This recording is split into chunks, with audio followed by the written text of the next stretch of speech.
Assalamualaikum warahmatullahi wabarakatuh.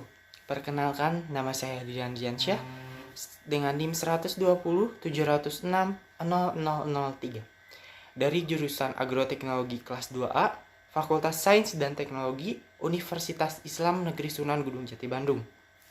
Di sini saya akan menjelaskan tentang 5 macam penyakit pada tumbuhan. Sebelum saya menjelaskan 5 macam penyakit pada tumbuhan tersebut, saya akan menjelaskan apa itu penyakit pada tumbuhan. Penyakit tumbuhan adalah gangguan yang disebabkan oleh mikroorganisme berupa virus, bakteri, fungi, protozoa, dan cacing nematoda. Sama seperti hama, mikroorganisme juga menyerang berbagai organ tumbuhan, baik bagian akar, batang, daun, dan buah. Baik, selanjutnya ada 5 macam penyakit pada tumbuhan. Yang pertama ada penyakit embun tepung. Penyakit embun tepung adalah penyakit yang menyerang biji hingga mati. Penyakit ini disebabkan oleh jamur yang bernama Peronospora parasitica. Selain menyerang biji tumbuhan, biasanya jamur ini menyerang daun dan juga kecambahnya yang menyebabkan tumbuhan menjadi kerdil. Selain membuat tumbuhan menjadi kerdil, jamur ini juga meninggalkan titik-titik hitam pada daun sehingga terlihat tidak sehat. Sehingga apabila Anda melihat hal seperti ini pada tumbuhan, maka Anda akan segera membasminya.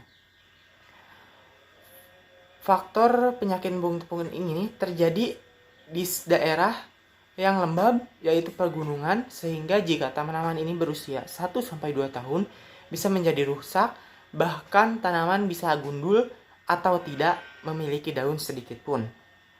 Cara mengatasinya yaitu ada 4 cara. Yang pertama ada eksklusi patogen pada tumbuhan. Yang kedua ada eradisika. Yang ketiga ada memberikan perlindungan pada inangnya. Yang keempat ada mengembangkan inang yang masih bertahan. Yang kedua ada penyakit hawar daun kentang. Penyakit ini disebabkan karena cendawan yang bernama Phytophthora inventans, di mana awal mulanya yang disebut sebagai Botrytis inventans mons. Adapun gejala awal tumbuhan terserang penyakit ini adalah terdapat bercak yang ditemukan di bagian tepi dan ujung pada daun. Lama-kelamaan, bercak tersebut akan membesar dan menjadi berwarna kecoklatan. Dalam bercak tersebut terdapat massa sporangium yang memiliki warna putih dan kehijauan. Awal mulanya memang menyerang bagian daun saja, akan tetapi lama-kelamaan akan menyerang bagian batang, bahkan hingga bagian umbi. Biasanya penyakit ini akan berkembang cepat pada suhu sekitar 18-20 derajat Celcius. Cara pengendaliannya ada 4 cara. Yang pertama yaitu lakukanlah rotasi tanaman yang bertujuan untuk memotong cadangan makanan bagian virus tersebut. Baik, yang kedua ada penyakit hawar daun kentang. Penyakit ini disebabkan karena cendawan yang bernama Phytophthora inventans, di mana awal mulanya disebut sebagai Botrytis inventans mons. Adapun gejala awal suatu tumbuhan terserang penyakit ini adalah terdapat bercak yang ditemukan di bagian tepi daun atau ujung daun. Lama-kelamaan, bercak tersebut akan membesar dan menjadi berwarna kecoklatan. Dalam bercak tersebut terdapat massa sporangium yang memiliki warna putih dan kehijauan. Awal mulanya memang menyerang daun saja, akan tetapi lama-kelamaan akan menyerang bagian batang, bahkan hingga bagian umbi. Biasanya, penyakit ini akan berkembang cepat dalam suhu sekitar 18-20 derajat Celcius. Adapun cara pengendaliannya ada 4 cara. Yang pertama, lakukan rotasi tanaman yang bertujuan untuk memotong cadangan makanan pada virus tersebut. Yang kedua, lakukan pemberian lahan yang bertujuan untuk mengosongkan lahan agar penyakit tersebut tidak menyebar. Yang ketiga, lakukan pemotongan dan pembakaran pada bagian yang terinfeksi. Yang keempat, lakukan pemangkasan pada daun yang terinfeksi dengan cara kimia. Yang ketiga ada penyakit mosaik. Penyakit ini yaitu biasanya menyerang tumbuhan tembakau.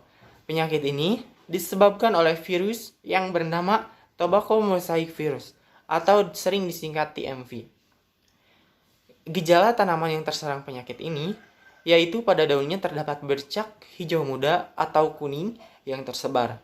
Apabila semayannya terinfeksi, maka tidak lama kemudian semayan tersebut akan mati. Ukuran buahnya menjadi kecil, pada batangnya terdapat garis hitam yang menandakan bahwa terdapat jaringan yang mati. Yang selanjutnya ada cara pengendaliannya. Cara pengendaliannya ada 3 cara. Yang pertama, pengendalian secara biologis. Pengendalian secara biologis yaitu mengendalikan hama dengan menggunakan predator untuk memangsa para hama tersebut. Akan tetapi pengendalian secara biologis ini dapat dikatakan kurang maksimal. Hal tersebut dikarenakan bahwa hewan predator yang kadang sulit ditemukan. Yang kedua ada pengendalian secara mekanis, yaitu dengan tindakan nyata untuk mengurangi hama dan penyakit tersebut. Cara ini dapat dikatakan sebagai cara tradisional dikarenakan tidak menggunakan zat kimia semacam insektisida. Akan tetapi dengan alat-alat seperti sabit, gunting tanaman, dan lain sebagainya. Cara ini membutuhkan waktu yang lama, hasilnya pun tidak maksimal, dikarenakan perkembangan hama dan penyakit pada tanaman yang menyebar luas. Yang ketiga, yaitu pengendalian secara kimia. Cara pemberantasan dengan kimia adalah dengan menggunakan pestisida seperti insektisida, fungisida, dan herbisida. Pengendalian ini memang terbilang mudah dan hasilnya pun maksimal. Akan tetapi memiliki dampak negatif bagi lingkungan sekitar. Salah satunya adalah menimbulkan polusi udara.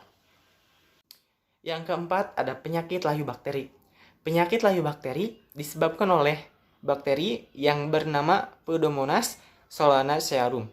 Bakteri ini merupakan sejenis bakteri parasit. Biasanya, layu bakteri ini menyerang pangkal batang, bagian tunas, daun, bahkan area akar pada tanaman cabai.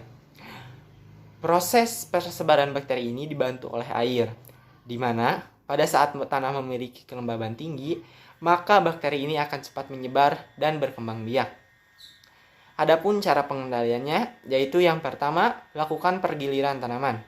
Yang kedua, gunakan plastik mulsa, utamanya pada musim hujan. Yang ketiga, menggunakan semprotan bakterisida. Yang keempat, memusnahkan tanaman yang sudah terinfeksi.